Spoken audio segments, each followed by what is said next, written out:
L'chaim Tmimim. Baruch atah Adonai Eloheinu melech haolam she'akel niyah b'dvarei. L'chaim.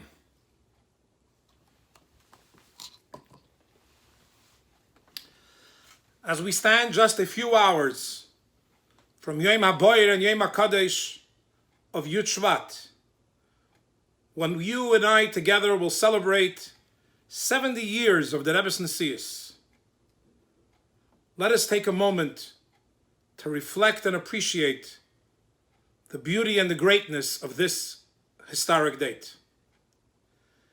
As we all know, on Yud Shevat, Tavshin Yud Aleph, the Rebbe formally came out to the upstairs shul in 770 and recited the very first Maimer of Basi Lagani. And in that Maimer, the Rebbe puts forth very clearly what is the mission of our generation, Deir HaShvi. And in essence, the Rebbe puts forth what is his own mission as the seventh Rebbe and Nasi in the Shalshelis of Nesi'ei Chabad. And in that Maimer, the Rebbe speaks of that the purpose and the very reason why the Eibishter created the world is because Nisava HaKadosh Baruch Hu dira b'tachteinim, and it's you and I, the seventh generation, Kol Hashvin Chavivin, as the Rebbe would sing it, Kol Hashvin Chavivin, that all those that are in the seventh generation are beloved. And not because you're beloved, that's why the Eibishter put you into the seventh generation, but just the opposite. Rather, because you are on the seventh generation, then you should know that that makes you special and beloved.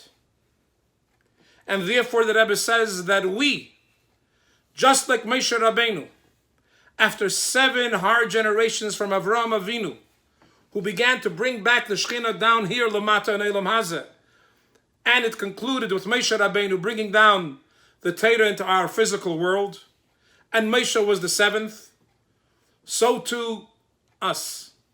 We are the 7th generation of the Alter Rebbe, the Miyased of Tenuas Chabad. And the Alter Rebbe began like Avraham Avinu to bring down the Shekhinah Lamata with Teiras Chasidus Chabad. And now the Rebbe says, it is in our hands to finish off the job and bring down the Gilui Hashchina Dolamata Dira B'Tachteiner. The Rebbe quotes the famous Gemara in Tainis, where the Gemara in Tainis says, Yaakov Avinu loy meis, that our father Yaakov never passed away. And the Gemara asks, really? There was a Levaya. How could you say he never passed away? Not only that, there was Chanita, there was a Hesped, Saftu Sandaya, and you're going to tell me that Yaakov Avinu was still alive? And the Gemara in Tainis answers a few but powerful words. Ma zarai b'chaim, afhu b'chaim. Just like our father Yaakov's children are alive, so too our father Yaakov is alive. The Rebbe asks a question. From all the words in the Hebrew language that the Gemara could have chosen, which expressed the idea that the students and the children of Yaakov Avinu continue to live, and as the Rebbe says, live means they continue in Yaakov Avinu's ways. Couldn't the Gemara have said Banav, his children, Talmidov, his students, those who follow him? The Gemara uses an interesting word. The Gemara says Zarai, his children, which also means a seed, just like you plant a tree. Why would the Gemara want to evoke the concept of planting trees when you're talking about the eternity of Yaakov Avinu, because his children continue in his path? And the Rebbe says that's precisely the point. As we know, there are many types of fruits and vegetables. The world of vegetation has many different things that grow from the earth. From a Meitzi Lechem in Haaretz to a Beiri Mine Mizainis, a Beiri Pri Ha'adama, and so on, Ha'etz. So the earth gives forth many different produce. But how does it all begin?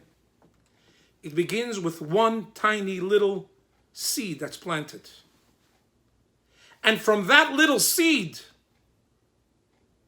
all of the beautiful fruits and vegetables and food that we enjoy that comes from the ground is produced by one little seed. Says the Rebbe, and he quotes the Gemara who says, would a person invest and plant a seed and wait just to have in return another seed come out of the ground? Then what was your gain? You put in one seed and you got out one seed. Says the Gemara, a person puts in a seed, but he's waiting for many kurin, for many large amounts of food that will come forth from the ground. So too says the Rebbe the following. When we say Yaakov Avinu, Mazarei B'chaim, our father Yaakov, and the Rebbe brings from a Sefer Kehelis Yaakov of Malay Hareim, who said that the word Nasi, a Rebbe, stands for a Rashi Tevis of Nitzutzai Shel Yaakov Avinu. So every Rebbe is directly connected to the concept of Yaakov. Says the Rebbe, when the Friedrich Rebbe, Yaakov Avinu loy meis, because Zarei B'chaim, it means that his children behave just like the seeds that are planted in the ground. Just like from one seed, so much produce comes out, so too, from every single Talmud and Chassid of the Friedrich Rebbe, and obviously by extension from the Rebbe himself, is meant to give forth not just one, but from you, the Rebbe expects to transform the world and bring so many more Yidden closer to Chas Kanfei Ashchina. The Rebbe quotes the famous pasuk we say Friday night in davening, Tzadik katamar yifrach, that a tzaddik will flourish like a date palm. And the Gemara says there are different types of fruits and vegetables that grow from the ground. Some grow quickly. You plant a seed, and in a few days or weeks, and sometimes months, you already have results. Some take a year. Some take many years. And the palm takes 70 years to give forth its produce, its fruit. Says the Rebbe, you know why? Because the more chashuv, the more tired, the more precious the fruit is, the longer it takes to grow.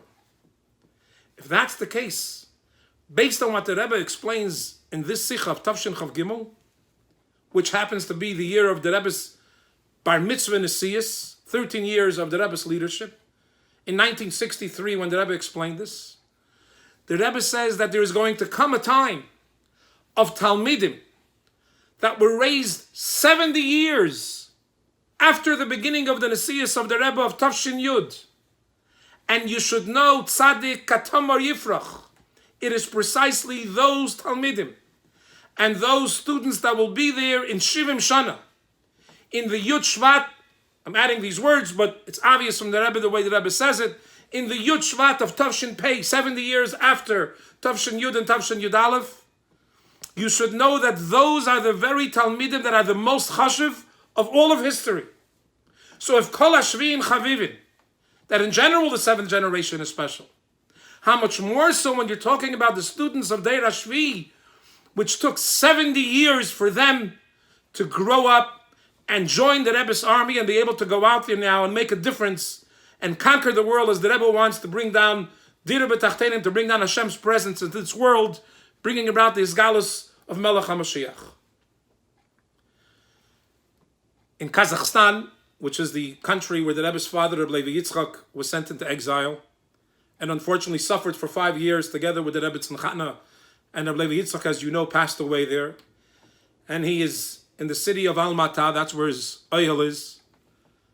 The Shluchim, the Cohen family, told me the following story. That many years ago, the Rebbe would give out, before Yom Kippur, cake and wish Yidden a sweet, good year. Hashana Tova Sukkah. For those who couldn't make it, then a Shainer Rabba, after davening, before Hakafis of Shmini Atzeres, the Rebbe would stand by the Sukkah door and people would file by and the Rebbe would give them all the guests that couldn't make it earlier. One year, their mother came holding a child, a 2-year-old child in her hands. And as the mother approached, the little child saw the Rebbe giving out cake. And she obviously only spoke Hebrew. So she screamed in Hebrew, Uga, she wants cake. The Rebbe stopped, took a piece of uga, of honey cake, and stopped the line, and went over to the child and gave the Meidele her piece of cake, which of course she started to eat immediately. So now she's holding a piece of cake in her mouth, and a few moments later, in the arms of her mother, she files by and comes through the Rebbe's door of the sukkah, and she has her hand out and one hand in her mouth eating another piece of cake. The Rebbe's secretary, I'm not sure who was standing there at that moment, says to the Rebbe, "Di Meidele chen bakumen," the child received already. There are thousands of people waiting. Tonight is Akafis. There's not a lot of time. They want to expedite this. So they didn't want the Rebbe to have to spend another few moments taking another piece of cake to the mother and to the child. To which the Rebbe responded when he saw the child eating, but the child's hand was out and asking. And the Rebbe said, "As a Yiddische Kind bet, darf man geben." If a Jewish child is asking, then you have to give. The Rebbe is telling us something. Yud Shevat is a day that the Rebbe accepted upon himself the Nesius of Chabad Lubavitch around the world. Look what the Rebbe has done, Begashmis, and continues to do. All over the world, there isn't a place in the world that doesn't know today of the Rebbe's work. But the Rebbe says, "B'shas a Yiddischer Kind bet darf man geben." When you will take time on this Yud Shevat to reflect and realize that you are the generation and you are precisely the one that the Rebbe said early on. 70 years ago, the Rebbe predicted that you will be here.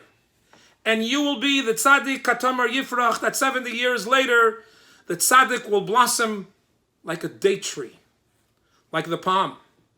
And it will give off its fruit, and that's you. And it is precisely that precious fruit that the Rebbe is counting on to finish off the bitter galus and bring about this galus of Melech HaMashiach. So as we know, the famous letter that the Rebbe wrote on his birthday, Yud Aleph Nisan, to a president of Israel. And the Rebbe says, I'm refraining to use the word Nasi in Hebrew, which means president, because the words Nasi is reserved for Melech HaMashiach.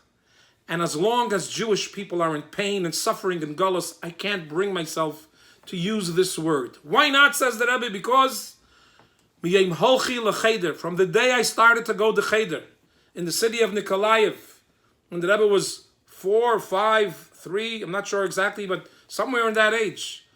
Even before that, I began to imagine, says the Rebbe, in my mind, the day of Mashiach's coming when the Eibishter is going to pay us back for all of the pain and suffering of Am Yisrael throughout history. And you and I have that button in our hand now. We can go out today and do some Mitzvahim and do a mitzvah and bring Mechad Vayid, and that will be the final touch. And if I may use the famous metaphor, the game of football is a challenge. You have to take the ball and fight your way through. 1 yard, another yard, another yard. But you know what? You don't win and you don't score until you take that ball and you bring it over the final end zone and you score your touchdown. 7 generations, starting from the Alter Rebbe, carried the football with tremendous Mesiras Nefesh. And today, as we celebrate Yud Shevat, the Rebbe says to it, what you should know, that Shivim Shana, that's the time it takes for Tzaddik Katamar Yifrach. That's the time it takes for the most precious of fruits to grow. And that's you. So when we know how much the Rebbe loves us, and we realize that the Rebbe is saying, all of this hard work, the football is in your hands, and just carry it 1 more yard, 1 more foot. And as soon as you cross it, we will bring about this galus of Melech HaMashiach. Let us say l'chaim, and let us take the strength and inspiration to realize that the Rebbe is empowering and entrusting every single one of us. Not to say and think, well, there were once upon a time greater chassidim than us. I was born after Gimel Tammuz. I never saw perhaps the Rebbe Begashmis, etc.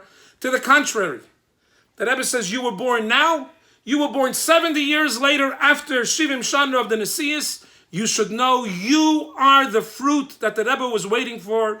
You are the Zara, you are the seed that's going to be bringing to the Rebbe much more nachas than anybody else before. V'nizke zanzich mit den Rebbe dalamata v'hu yigalenu l'chaim.